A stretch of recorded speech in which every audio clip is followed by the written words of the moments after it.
¿Es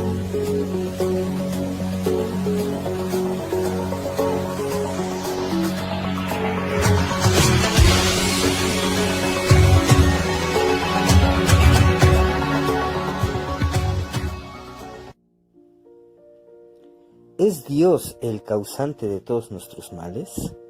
¿El castigo o la ira de Dios qué es?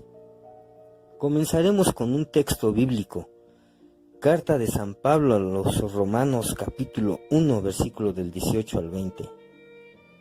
Ciertamente la ira de Dios viene revelándose desde el cielo contra toda impiedad e injusticia de los seres humanos, que con su maldad obstruyen la verdad. Me explico.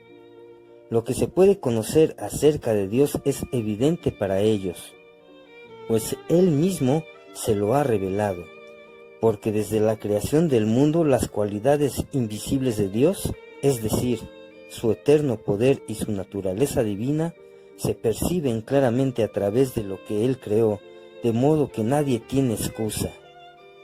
Carta de San Pablo a los Romanos, capítulo 1, versículo del 18 al 20. Muy bien, hermanos, pues hoy en día, con las situaciones que estamos viviendo, como el coronavirus, los temblores, etc., el fundamentalismo desorbitado agita terrores apocalípticos. Algunas veces hemos escuchado expresiones como estas: Dios está castigando a la humanidad con el coronavirus por no quererse convertir. O Dios castigó el país con este terremoto por rebeldes. O también, ese tsunami fue un castigo de Dios por alejarnos de Él. Bueno, primeramente debemos de aclarar que Dios es un Dios justo y que a cada quien retribuye según sus obras. Así que solo hay dos caminos, el de la salvación y el de la condenación, el premio de la corona celestial o el castigo eterno, el cual podemos obtener si no andamos en los caminos del Señor, si no cumplimos sus mandamientos, sobre todo el del amor. La Iglesia nos enseña que el pecado tiene consecuencias, la separación de Dios y el apego a las cosas del mundo. El castigo es la separación de Dios. La persona que muere amando las cosas del mundo y no amando a Dios y al prójimo, que muere sin arrepentirse, sufre del castigo eterno, que es la separación de Dios por toda la eternidad, el infierno. Ahora bien, si la persona se arrepiente de corazón y recibe el perdón de Dios, pues Dios es misericordioso, pero como dijimos también, es un Dios de justicia. Así que la persona que se arrepiente queda perdonada, pero tiene que purgar por el daño que hizo en el purgatorio. Hay muchos que piensan que Dios castiga por medio de catástrofes, pandemias, accidentes, etc. No, nada de eso. Dios no castiga por medio de catástrofes, pandemias o en accidentes, sino que esas son circunstancias de la naturaleza, de la irresponsabilidad del ser humano y de las coincidencias. En los tiempos que Jesús predicó, las ciencias continuaban en su etapa primitiva y seguían ignorándose las causas naturales de los fenómenos que sucedían.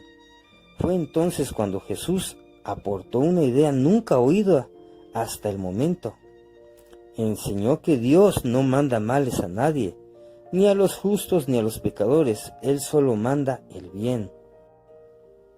Para demostrarlo, adoptó una metodología sumamente eficaz. Comenzó a curar a todos los enfermos que le traían y les explicaba que lo hacía en nombre de Dios. De este modo anunció la buena noticia de que Dios no quiere la enfermedad de nadie. Igual actitud asumió frente a la muerte. Cuando le venían a pedir por alguien que había fallecido, jamás decía: no, déjenlo muerto porque esa es la voluntad de Dios. Al contrario, lo resucitaba inmediatamente para enseñar que Dios no mandaba la muerte, ni la quería. Por eso ahora tenemos la hermosa esperanza de la resurrección. En sus enseñanzas exponía este mismo mensaje a sus oyentes. Un día sus discípulos vieron al pasar a un ciego de nacimiento y le preguntaron: Maestro, ¿por qué este hombre nació ciego? ¿Por haber pecado él o porque pecaron sus padres? El Evangelio de San Juan, capítulo 9, versículo del 1 al 3. Y Jesús les explicó que nunca las enfermedades son enviadas por Dios, ni son castigos por los pecados. En otra oportunidad vinieron a contarle que se había derrumbado una torre en un barrio de Jerusalén y había aplastado a 18 personas.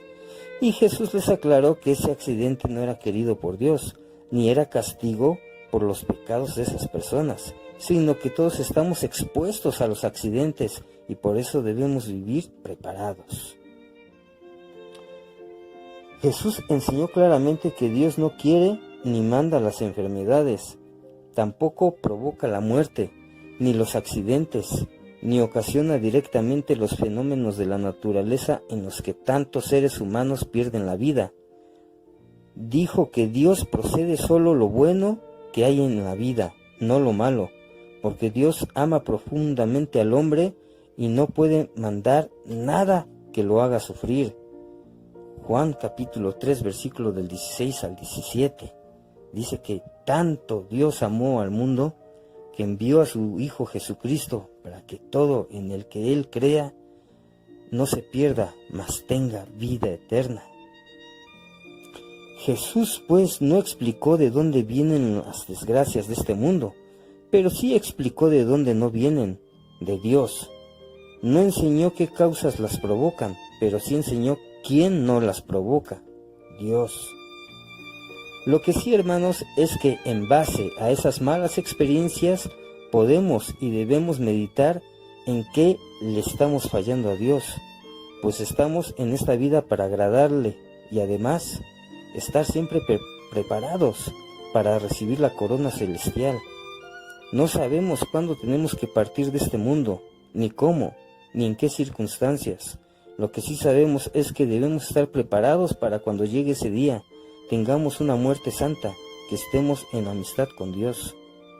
Así que estas malas experiencias, catástrofes naturales, pandemias, accidentes, etc., nos deben de llevar a Dios, nos deben de llevar a la conversión si es que estamos mal, si estamos fallando. Esas experiencias nos deben hacer reflexionar y reaccionar para así prepararnos mejor para el Señor. Por eso se dice que hay que tener temor de Dios, pero ese temor no significa que hay que tenerle miedo, sino que más bien, al decir que tenemos temor de Dios, es que lo amamos tanto que tenemos miedo de fallarle.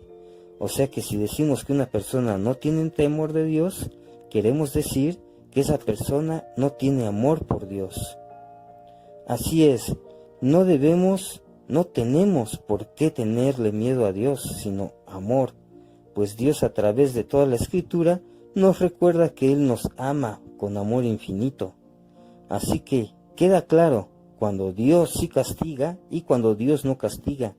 Queda claro de qué forma castiga y de qué forma Dios nos recompensa. Pues tampoco podemos negar, como dijimos al principio, que Dios, siendo un Dios justo, nos da a cada quien lo que nos corresponde. Pero no olvidemos que Dios nos ama y quiere lo mejor para nosotros. El Catecismo de la Iglesia Católica, en su numeral 211, dice así: el nombre divino yo soy, o Él es, expresa la fidelidad de Dios, que a pesar de la infidelidad del pecado de los hombres y del castigo que merece, mantiene su amor por 1000 generaciones. Éxodo capítulo 34, versículo 7. Dios revela que es rico en misericordia. Efesios capítulo 2, versículo 4. Llegando hasta dar su propio Hijo, Jesús, dando su vida para librarnos del pecado, revelará que Él mismo lleva el nombre divino. Cuando hayáis levantado al Hijo del Hombre, entonces sabréis que yo soy. Juan capítulo 8, versículo 28. Así que, hermanos, los invitamos a que evitemos ser castigados con la pena del tormento eterno.